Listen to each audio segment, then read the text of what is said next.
Yang dibawa adalah filsuf Kristen, yaitu Romo, sama psikolog. Bagaimana suatu peristiwa perbuatan melawan hukum dibuktikan, mau dicoba dibantah dengan psikolog sama etika sama Romo ahli gerejani. Inilah sisi lain dari Romo Magnus Suseno, saksi ahli Ganjar Mahfud dalam sidang sengketa pemilu tahun 2024 yang dicecar oleh Hotman Paris Hutapea, yang kemudian viral di media sosial dan ternyata dia bukanlah sosok yang sembarangan. Kalau presiden berdasarkan kekuasaannya begitu saja mengambil bansos untuk dibagi-bagi dalam rangka kampanye paslon yang mau dimenangkannya, maka itu mirip dengan seorang karyawan yang diam-diam mengambil uang tunai dari kas toko, jadi itu pencurian. Frans Magnus Suseno yang memiliki nama panjang Maria Frans Anton Valerian Benedictus Ferdinand von Magnus, atau yang lebih dikenal dengan panggilan Romo Magnus. Ia lahir di Sisilia, Jerman 26 Mei tahun 1936.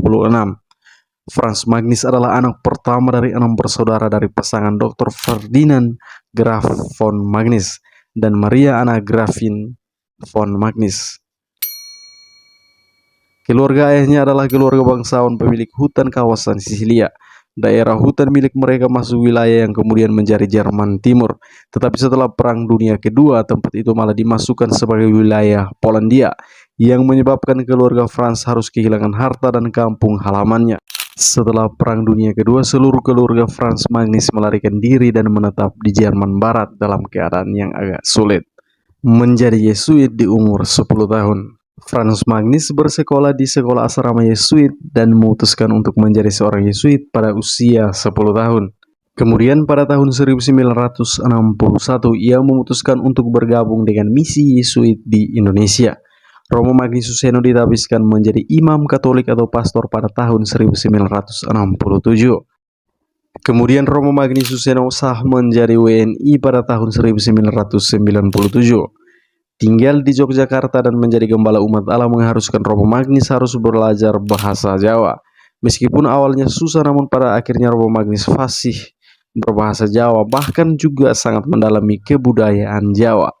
Romo Magnus Suseno kemudian dikenal sebagai budayawan, tokoh rohaniawan atau pemikir di Indonesia.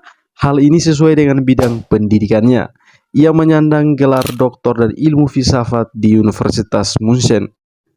Berikut ini adalah daftar karya dan karir mentereng dari Romo Magnus Suseno. Romo Magnus menjadi dosen tetap di Sekolah Tinggi Filsafat di Ankara pada tahun 1969 sampai dengan sekarang. Dosen tidak tetap di Fakultas Sastra UI pada tahun 1976 sampai dengan sekarang.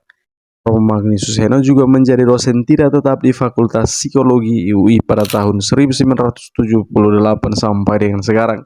Dosen tidak tetap di beberapa perguruan tinggi lainnya. Karya yang dibuat oleh Romo Magnus Suseno di Indonesia. Yang pertama, Kita dan Wayang. Yang kedua, Etika Umum Masalah-masalah Pokok Filsafat Moral. Yang ketiga, Etika Jawa dalam Tantangan. Yang keempat, Etika Jawa, sebuah analisa filsafat tentang kebijaksanaan hidup Jawa.